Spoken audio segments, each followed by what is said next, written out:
Isang mapagpalang hapon po sa ating lahat. Ganon din po sa ating Honorable Barangay Captain Maurice Sawe, Honorable Kagawad Romulo Buklayan, Honorable Kagawad Jansen, Honorable Kagawad Saludes, Honorable Kagawad Lasso, and Honorable SK Chairman Paul Allen. Isa pong mapagpalang umaga sa ating lahat. Isa pong karangalan sa akin ay maanyayahan bilang bahagi ng pagdiriwang ngayon. Sa totoo lang po, ngayon po nakikita po natin yung mga tao na nandito, nakikipagsaya sa pagdiriwang, ang pagtatapos ng mga bagong kinabukasan, bagong pag-asa ng bayan. Ang inyong dalangin at pagsuporta ay labis nilang kailangan ngayon higit kailanman. Samahan nating mga guro. Congratulations po. Binabati ko po kayo. Sa wakas po, nagkaroon ulit tayo ng panibagong elementarya na nagtatapos ngayon. Maaring hindi niyo po sila kilala 5 taon o 10 taon paglipas ng panahon ngayon. Pero masasabi ko ang batang mga ito is naging tita kayo ng puso nila. Kasi kayo po ay yung ang humubog sa kanilang kamalayan po. Sa mga magulang na naririto ngayon, binabati ko rin po kayo. Congratulations po. Kaya po, ikinararangal ko na ipakilala ang unang humubog ng aking kamalayan. Ang unang nagturo sa akin paano sumulat, kung paano magbasa at paano bumilang. Ang aking magulang na si Romulo Buklayan at si Rebecca Buklayan.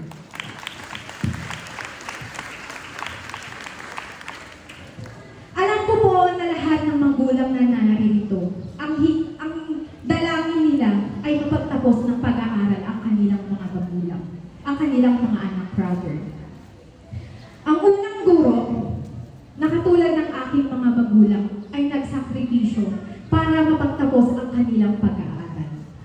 Alam ko po na hindi biro ang magpaaral ng isang anak.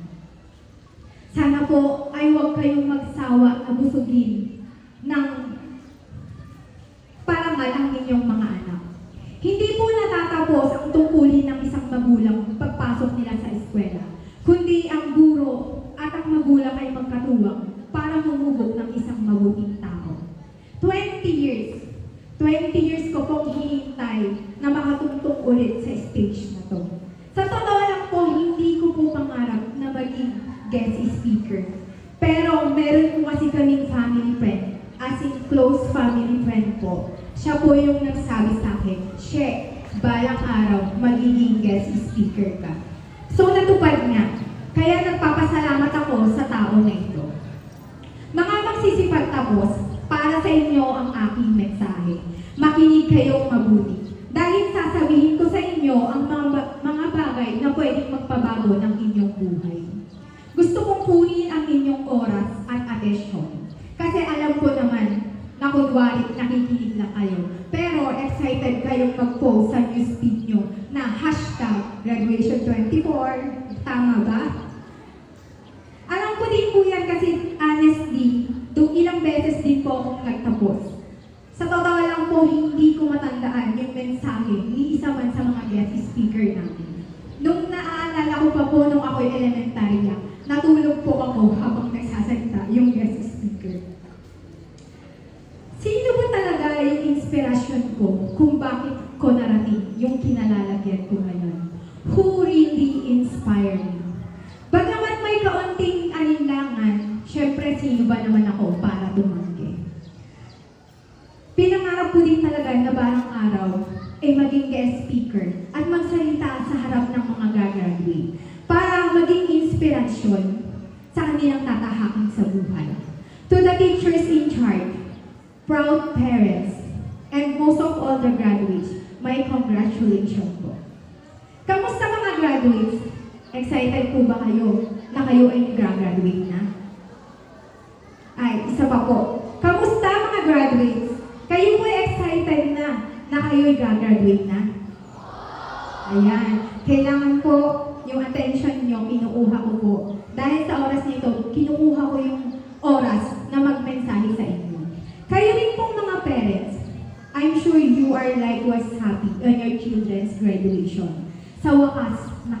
makakapagtapos din tayo ng mga anak. When Madam Yet told me that they were considering me to be the guest speaker today, naisip ko agad, bakit ako? Biniro ko pa siya na sasabihin ko, Ma'am Yet, hindi ko po alam yung sasabihin ko sa harap ng stage. So, paano po ako makaka-inspire ng mga kapwa ko, estudyante, na mga gagraduate? Ang alam ko po, ang naiimbita sa guest speaker sa mga graduation are those who are already successful in life. Naisip ko siguro, akala nila successful na ako. But then again, ano nga ba ang ibig sabihin ng successful? According to internet, having achieved fame, wealth, or social status. Maybe in a way, I am. Not in being wealthy. But because I have found my passion, my mission, and my calling. That is to take care of all financial matters and manages the finances within a company. At yung mga pinagdaanan kong sakripisyo para maabot ko yung success sa buhay ko. So doon ko na-realize na, oo nga no, pwede pala akong maka-inspire ng mga bata. But before I start these details, maaari po po bang itaas nyo yung kanang kamay nyo? Pagkatapos, tabihin nyo yung katabi nyo sa kanan. At sabihin, makinig ka para maging successful ka. And pagkatapos po, itaas nyo naman po yung kaliwang kamay nyo. And pakisabi sa katabi naman, oo nga no, at na maging guest speaker ka balang araw.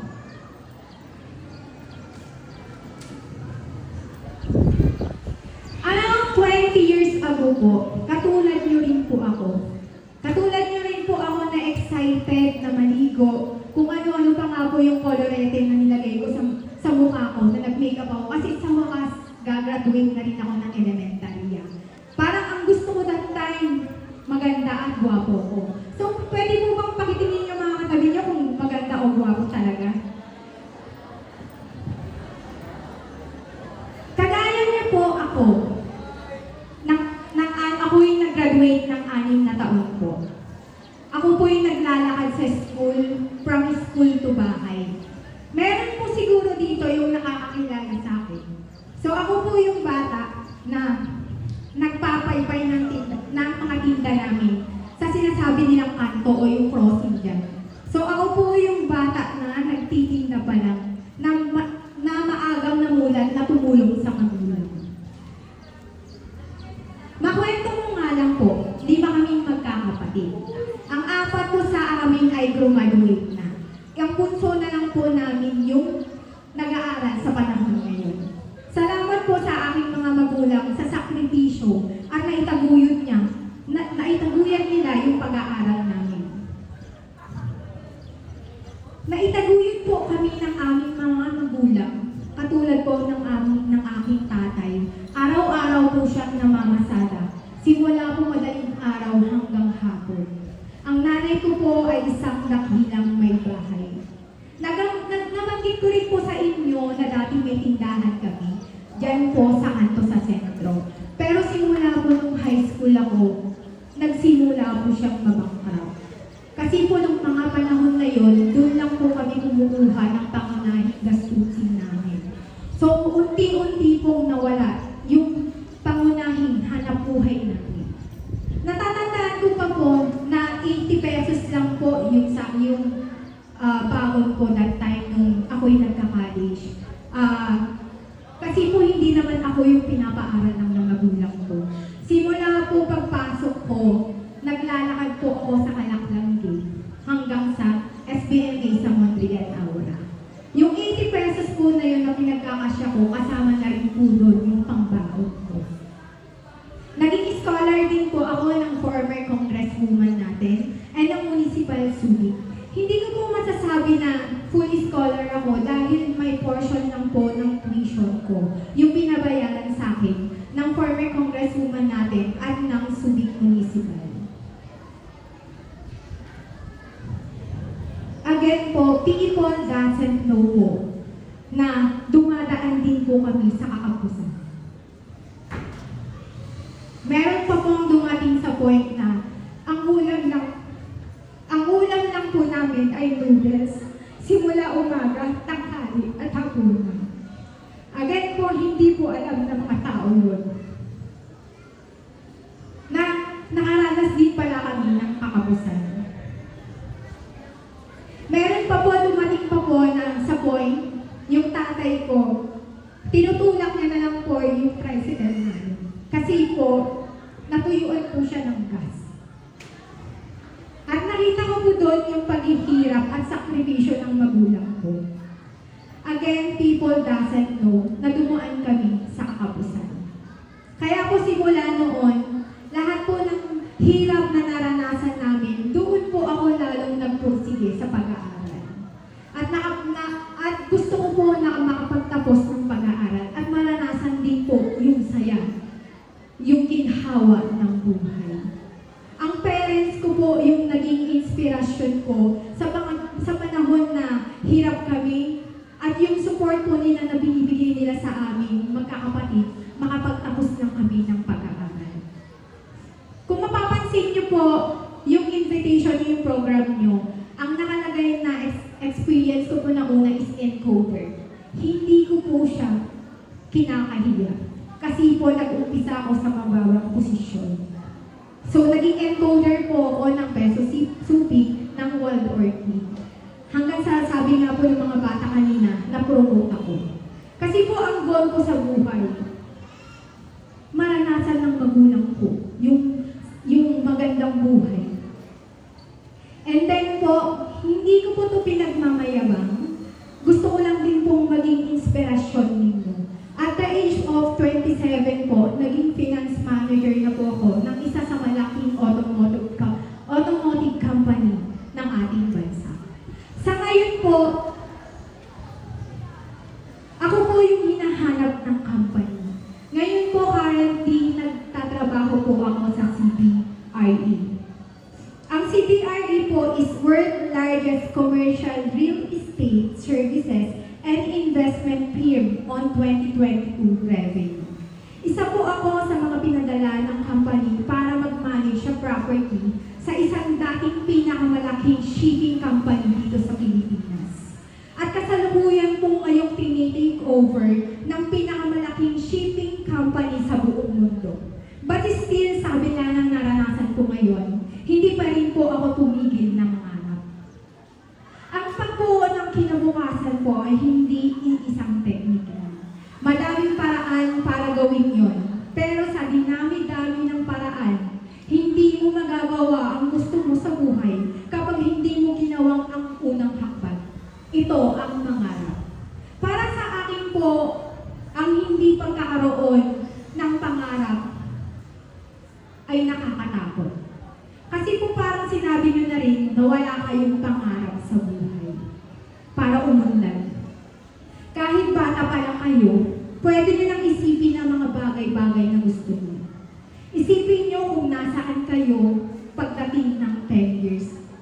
Sabi nga nila, libre ang mangarap. Sa pangarap, nagsisimula ang lahat. Yun ang plano mo na maging. Kapag may naiisip ka na gusto mong mangyari sa buhay, syempre dapat isunod mo ng pagsisikap at pagtsatsaga. Ang pangarap ay mananatiling pangarap lang kung wala kayong gagawin para maabot ang mga ito. At syempre, huwag niyong kakalimutan na ipagdasal sa Diyos na patnubayan kayo.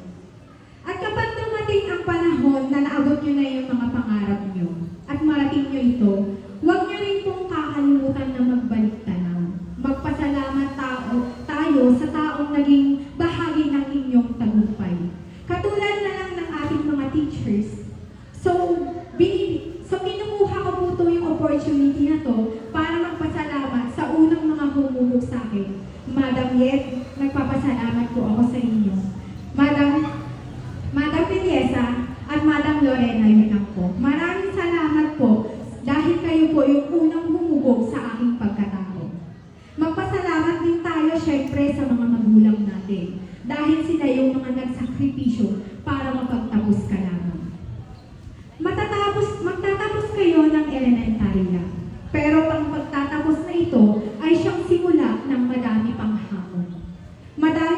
marami pa tayong haharapin.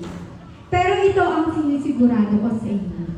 Sana pakatandaan nyo, kapag nagtiyaga kayo, naging masipag at hindi naging pabaya, kahit ano, pwedeng maging kayo. Mga magulang, hindi po magtatagumpay sa buhay ang mga batang ito kung hindi niyo po sila matutulungan pa sa mga haharapin nila. Naniniwala po ako na hindi talaga nila kakayanin mag-isa kahit pa sabihin may sarili na silang desisyon. Kung naging sakit po sila ng ulo sa 6 na taon na elementarya, pasensya na po. Pero sana po, maging mas lalong magpasensyoso kayo para sa kanila. Mas lalo pong humaba yung pag-aaral natin. Nagkaroon po tayo ng K-12 na program na inilunsad ng DepEd. Ito po ay dagdag na 2 taon bago mag-graduate ng high school. Naiintindihan ko po na hindi madali ang magpaaral, lalo na't nadagdagan ng 2 taon ang magiging lakbayin ng bawat mag-aaral. Pero ako po ay naniniwala na pag nagtagal, malaki ang maitutulong ninyo para sa inyong mga anak. Huwag po sanang panghinaan ang loob nyo sa pagpapaaral ng mga anak nyo. Sana po ay maging matatag kayo. Dahil sa inyo po sila humuhugot ng lakas ng loob para harapin ang bagong pagsubok sa kanila. So kayo naman po mga estudyante, kailangan po makiramdam kayo. Pag nahihirapan po yung magulang nyo, tulungan nyo. Hindi po kasi habang buhay narito yung magulang natin. Oo nga, laging naririndi tayo sa mga lumalabas na sa mga bibig nila. Pero after 5 years, after 10 years, doon nyo marirealize na, oo nga no, tama si mama at papa. Gusto lang pala nila sa akin o sa amin yung mapaganda yung buhay namin. And lastly, who inspired me? Until now, I choose my parents. Every time na nakikita ko si Papa na nahihirapan sa pamamasada, simula pa madaling araw hanggang sa pag-uwi, naisip ko na kailangan kong maging successful. Hindi lang para sa sarili ko, kundi para sa mahal ko sa buhay. Like my parents, gusto kong maranasan nila yung sarap at ginhawa ng buhay. Alam niyo po ang nakakatuwa, every time na mag-aabot ka sa kanila, ang sarap sa pakiramdam, yung ngiti nila. Yes, tama kayo, hindi nyo sila obligasyon at tungkulin nilang magbigay ng edukasyon para sa inyo. Pero, lagi niyong tandaan, always make your parents proud and always love your parents. Maniwala kayo, gaganda ang buhay at kinabukasan niyo kapag minahal niyo ang magulang niyo. So let me end my long speech. Wish for all of you, may you have people who will listen and spend time with you, encourage you, believe in you, and push you in greatness. May you embrace learning, always taking action, develop your